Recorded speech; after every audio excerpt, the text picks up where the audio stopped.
gouvernement a déjà réagi, puisque le processus électoral sera maintenu dès lors qu'il n'est pas dans les prérogatives de la Cour africaine des droits de l'homme d'enjoindre à un État d'interrompre son processus électoral, qui est un acte de souveraineté. La Cour africaine des droits de l'homme a ses prérogatives. Elle est chargée, nous le reconnaissons, de faire appliquer la Charte des droits de l'homme et des peuples. Il ne me semble pas qu'il y ait des parcelles de pouvoir qui lui soient conférées pour décider qu'un État doive arrêter son processus électoral. Sinon, bientôt, la Cour africaine des droits de l'homme jugera qu'un Parlement est illégitime, qui doit être suspendu. Bientôt, la Cour africaine des droits de l'homme jugera que le gouvernement du Bénin est illégitime et qu'il faudrait le suspendre. Et pourquoi pas trouver que la constitution de notre pays est également contraire aux droits de l'homme et demander qu'on y sursoie. Non, le pouvoir de juger ne confère pas le pouvoir de dire tout et n'importe quoi à temps et à contre-temps. Le Bénin est un pays souverain, très respectueux des droits de l'homme, puisqu'il fait partie des rares 30 pays qui ont ratifié le protocole instituant la Cour africaine des droits de l'homme, et des plus rares 9 pays qui ont fait la déclaration d'acceptation, c'est-à-dire cette déclaration qui permet à un ressortissant d'un État de pouvoir saisir directement la Cour africaine des droits de l'homme. Je pense que appartenir à ce cercle fermé démontre, si besoin en est, que le Bénin est très attaché aux droits de l'homme, mais n'est pas prêt à aliéner sa souveraineté et son autonomie face à des injonctions qui sont d'ailleurs difficiles à mettre en œuvre. Donc vous êtes en train de dire que la décision elle est jetée à la poubelle, c'est ça? Je ne dis pas que la décision peut être jetée à la poubelle. On ne fait pas ça quand on est un État sérieux. Le Bénin est un État sérieux. Oui, mais monsieur, vous rappelez le Bénin est un État sérieux et ma vie antérieure me permet d'être familiarisé avec les décisions de justice, dont certaines sont susceptibles de poser des difficultés d'exécution. C'est un concept qui est connu en droit. Lorsque la décision rendue ne permet pas une mise en œuvre pertinente, il y a une difficulté sur laquelle on peut saisir un autre juge pour mieux interpréter ou pour mieux encadrer. La Cour africaine des droits de l'homme, qui s'est autorisée à critiquer le fait qu'une juridiction du Bénin ne connaissait pas un double degré de juridiction, ce qui est fait aujourd'hui, ne connaît pas elle-même un deuxième degré de juridiction qui aurait permis de faire réformer cette décision que des partisans voudraient coûte que coûte voir appliquer au motif que notre État ne serait pas en bonne intelligence avec les décisions de justice. C'est l'occasion pour moi de rappeler que nous n'avons pas de difficultés avec les décisions de justice, puisqu'il y a beaucoup de juridictions qui travaillent tous les jours. Il y a la Cour commune de justice et d'arbitrage de l'OHADA qui est à Abidjan, qui rend des décisions. Il y a la Cour de justice de la CEDEAO qui rend des décisions et avec qui nous sommes en parfaite intelligence. Il y a la Cour internationale de justice, il y a la Cour pénale internationale.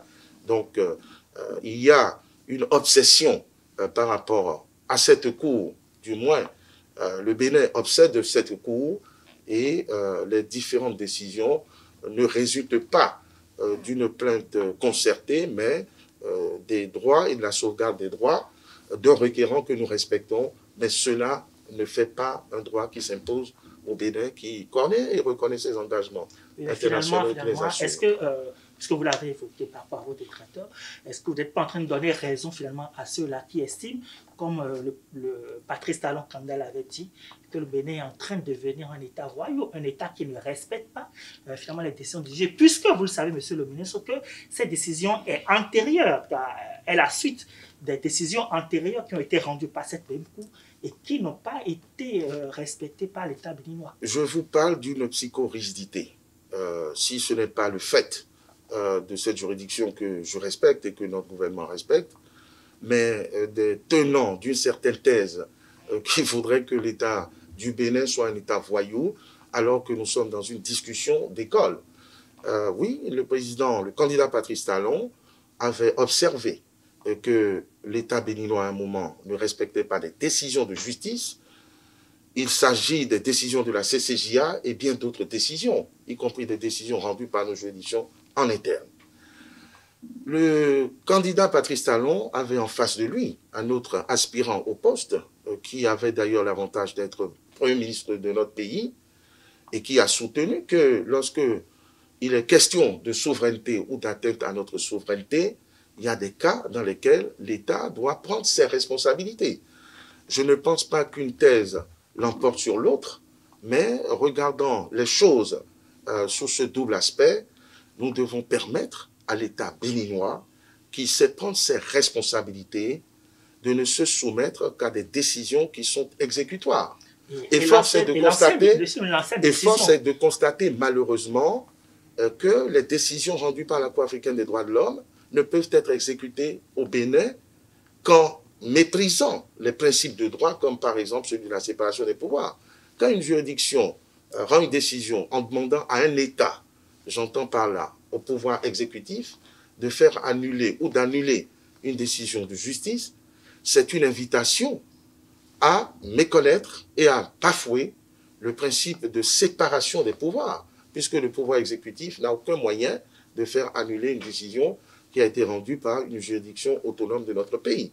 Donc voilà ce qu'on appelle une véritable difficulté d'exécution, dont les tenants de l'application de tout ce que veut une Cour africaine des droits de l'homme devraient réfléchir et comprendre qu'il y a de véritables problèmes d'exécution. Le Bénin respecte ses engagements, respecte sa constitution qui comprend évidemment la Charte africaine des droits de l'homme, mais on ne peut pas, sous prétexte d'application de la Charte africaine des droits de l'homme, demander à un État souverain de violer les principes universels du droit et celui en particulier de sa souveraineté, de la séparation du pouvoir exécutif et du pouvoir juridictionnel. Et finalement, vous ne pensez pas que le non-respect de ces décisions pourrait créer des représailles dans le futur pour le Bénin, notamment dans la sous-région et autres? Je récuse l'expression non-respect, parce que si vous m'avez suivi, vous auriez compris et admis, pour le moins, qu'il y a une difficulté d'exécution. Lorsqu'une décision ne peut être exécutée en pratique, non pas qu'elle soit pénible à exécuter ou non pas parce qu'on serait mécontent, mais parce que matériellement, la chose n'est pas possible, il y a une difficulté sur laquelle on doit s'accorder. La force exécutoire d'une décision de justice, et c'est ça qui caractérise une décision juridique, une décision judiciaire, c'est la main forte, l'autorité que l'État peut conférer à cette décision afin qu'elle soit exécutée.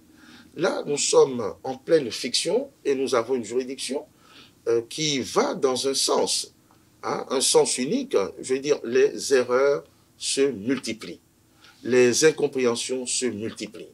Et le Bénin n'est pas responsable de ces incompréhensions, donc je trouve que c'est trop facile de vouloir jeter l'opprobre sur le gouvernement en soutenant une chose et son contraire. Le Bénin est respectueux des principes de droit, respecte ce qui peut être exécuté et rien d'autre.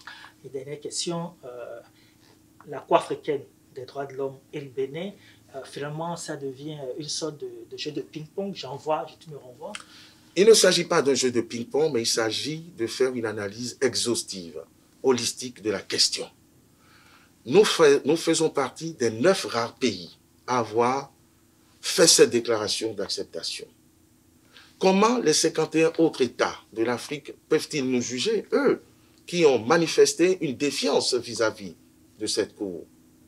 Sur 51 États, il n'y en a que 30 qui ont ratifié la Charte africaine des droits de l'homme. Le Bénin est dedans. On devrait déjà être salué. Sur ces 30, il n'y en a que 9 qui ont accepté la compétence directe, la saisine directe de la Cour. Ça veut dire que très peu de pays ont des leçons de droits de l'homme à donner au Bénin. Et pourquoi le Bénin va-t-il être mis à l'index? Parce qu'il a été un bon élève, il a adhéré, il a accepté les principes de droit. Je crois que s'il y a un procès à faire, c'est se demander pourquoi la plupart des autres États d'Afrique n'ont pas ratifié la Charte africaine des droits de l'homme et n'ont pas fait cette déclaration d'acceptation. Ça veut dire qu'il y a un gros problème, un si terrible problème que le pays d'accueil de cette juridiction s'est retiré, s'est soustrait à sa compétence. Je crois que nous gagnerions à mener et à orienter nos réflexions vers ce phénomène plutôt que de rester psycho-rigide sur le cas du Bénin.